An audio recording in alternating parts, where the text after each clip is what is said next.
आपको 10 साल के लिए एसआईपी करना है, यानी 10 साल के लिए निवेश करना चाहते हो म्यूचुअल फंड स्कीम में।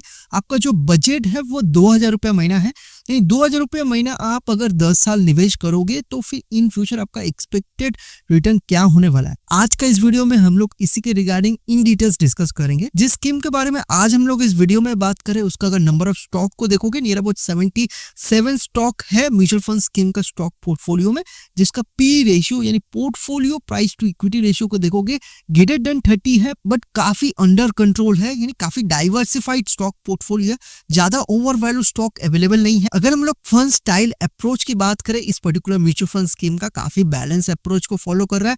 लार्ज कैप स्टॉक में जहां 10%, मिड कैप ओरिएंटेड स्टॉक में ये ज्यादातर इन्वेस्टमेंट कर रहा है, 73%, स्मॉल कैप स्टॉक में 12%। ये मिड कैप कैपिटलाइजेशन टेक्निक को काफी अच्छी तरीके से यूज कर रहा है। अब स्टॉक पोर्टफोलियो भी काफी डाइवर्सिफाइड रखा है, इसलिए लेस रिस्की है as compare to other mutual fund scheme, and आपको एक कंसिस्टेंट रिटर्न भी बना के दे रहा है। जिस स्कीम के बारे में आज हम लोग इस वीडियो में बात करें उसका नेम है Edelweiss mid cap mutual fund.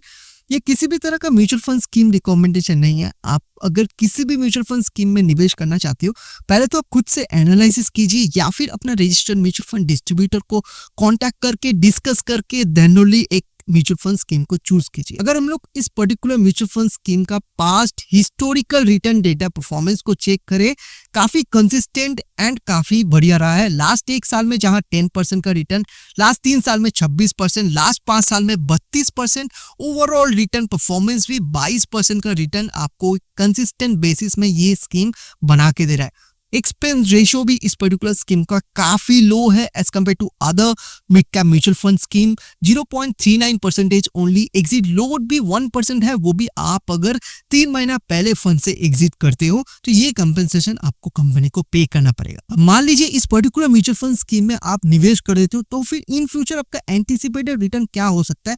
Forecast return आपका 12% भी हो सकता है, फोरकास्ट रिटर्न 15% भी हो सकता है, फोरकास्ट रिटर्न आपका 18% भी हो सकता है।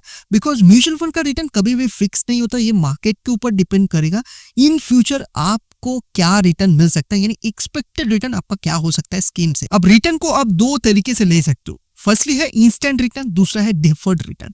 इंस्टेंट रिटर्न मतलब आप इस पर्टिकुलर म्यूचुअल फंड स्कीम में 10 साल के लिए निवेश करते हो। सपोज 10 साल के बाद जब भी आपका रिटर्न बन रहा है उसको आप तुरंत उठा ले रहे हो, यानी रिटर्न को आप तुरंत विड्रॉ कर ले रहे हो, इसको हम लोग बोलते हैं इंस्टेंट रिटर्न। अब डेफर्ड रिटर्न में क्या होता है, मान लीजिए आप एसआईपी 10 साल के लिए करते हो, 10 साल के बाद जब भी आपका रिटर्न बन रहा है उसको आप इंस्टेंटली विड्रॉ नहीं करते हो, यानी आप रिटर्न को तुरंत नहीं निकालते हो, आप स्कीम में होल्ड रखते हो, यानी स्कीम में पड़े रहने देते हो, यानी किसी भी तरह का इधर एडिशनल या फिर एक्स्ट्रा इन्वेस्टमेंट नहीं करते हो, सिर्फ स्कीम में होल्ड रखते हो। उसके बाद आप 5 साल बाद या फिर 12 साल बाद या फिर 15 साल बाद आप पैसा को फाइनल विड्रॉ करते हो, इसको हम लोग बोलते हैं डेफर्ड रिटर्न। अब हम लोग डेमो इन्वेस्टमेंट स्ट्रेटेजी को समझ लेते हैं। पहले तो हम लोग इंस्टेंट रिटर्न को समझेंगे। मान लीजिए एक्सपेक्टेड रेट ऑफ रिटर्न स्कीमों से अगर इन फ्यूचर आपको 18% मिल जाता है तो फिर उस केस में आपका एंटिसिपेटेड रिटर्न क्या हो सकता है डिफरेंट केसेस में। मान लीजिए 2000 का एसआईपी करती हूँ, नियर अबाउट 6 लाख के आसपास आपका एंटिसिपेटेड रिटर्न हो सकता है। 5000 का एसआईपी करने से नियर अबाउट 15 लाख के आसपास आपका एंटिसिपेटेड रिटर्न हो सकता है।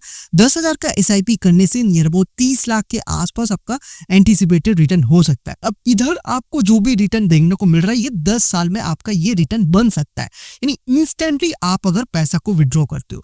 यही अगर इसी रिटर्न को आप अगर डिफर्ड रख देते हो, मान लीजिए 5 साल, 12 साल या फिर 15 साल के लिए डिफर्ड रख देते हो, तो फिर आपका रिटर्न में कितना फर्क आएगा, कितना आपको कंपाउंडिंग ग्रोथ देखने को मिलेगा, इसको हम लोग चेकआउट कर लेते हैं। डिफर्ड रिटर्न के लिए जाओगे, मान लीजिए 2000 का एसआईपी जब आप किए थे, 10 साल के लिए जब निवेश किए थे, 10 साल में कितना बन रहा था, नियर अबाउट 6 लाख के आसपास आपका एंटिसिपेटेड एक्सपेक्टेड रिटर्न बन रहा था। इसी रिटर्न को यानी 6 लाख का रिटर्न को आप तुरंत इंस्टेंटली विड्रॉ ना करके आप अगर स्कीम में होल्ड रखते हो, यानी 5 साल के लिए अगर डिफर्ड रख देते हो, 6 लाख कितना बन सकता है, नियर अबाउट 13 लाख के आसपास 5 साल के बाद आपका इतना एंटिसिपेटेड रिटर्न हो सकता है। यही अगर आफ्टर टैक्स को कैलकुलेट करने जाओगे, नियर अबाउट 12 लाख के आसपास आपका आफ्टर टैक्स एंटिसिपेटेड रिटर्न हो सकता है। इसी 6 लाख का रिटर्न को आप अगर 12 साल के लिए डिफर्ड रख देते हो, 12 साल के लिए होल्ड रखते हो स्कीम में, 6 लाख कितना बन सकता है, नियर अबाउट 40 लाख के आसपास आपका एंटिसिपेटेड रिटर्न बन सकता है। आफ्टर टैक्स को कैलकुलेट करने जाओगे, नियर अबाउट 38 लाख के आसपास इस केस में आपका एंटिसिपेटेड रिटर्न हो सकता है आफ्टर टैक्स।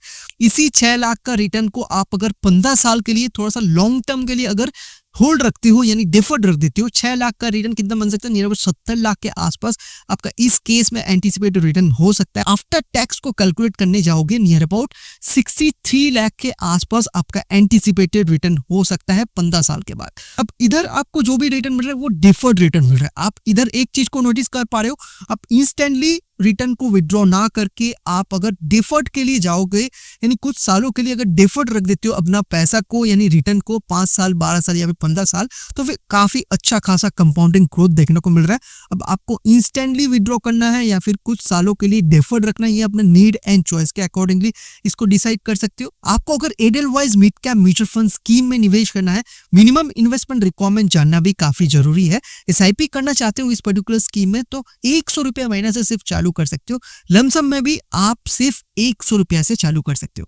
आपको अगर ये जानना है लोगों का कितना पैसा ऑलरेडी इन्वेस्टेड है तो AUM फंड साइज यानी एसेट अंडर मैनेजमेंट को चेक कीजिए, नियर अबाउट 10,000 करोड़ के ऊपर लोगों का ऑलरेडी इन्वेस्टमेंट हो चुका है।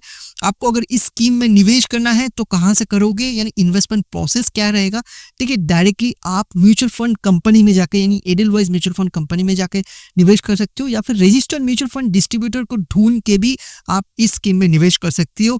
आपको relevant official mutual fund app या फिर वेबसाइट में मिल जाएगा। इस केस में आप एडलवाइज म्यूचुअल फंड ऐप या फिर Edelweiss mutual fund official website में जाके इन्वेस्टमेंट कर सकते हो। थर्ड पार्टी ऐप भी अवेलेबल है जैसे grow, ET money app, phone पे, काफी सारे थर्ड पार्टी ऐप्स आपको मार्केट में मिल जाएगा। उधर से भी आप डायरेक्टली इस पर्टिकुलर म्यूचुअल फंड स्कीम में इन्वेस्टमेंट कर सकते हो इजीली। आपको अगर इन स्कीमों के अलावा और भी अच्छा ऑल्टरनेटिव पॉपुलर ट्रेंडिंग स्कीम के बारे में जानना है तो इस वीडियो को चेकआउट कर सकते हो। मैं आपको मिलता हूँ उस वीडियो पे।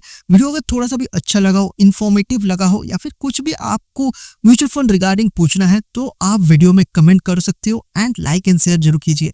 Thank you.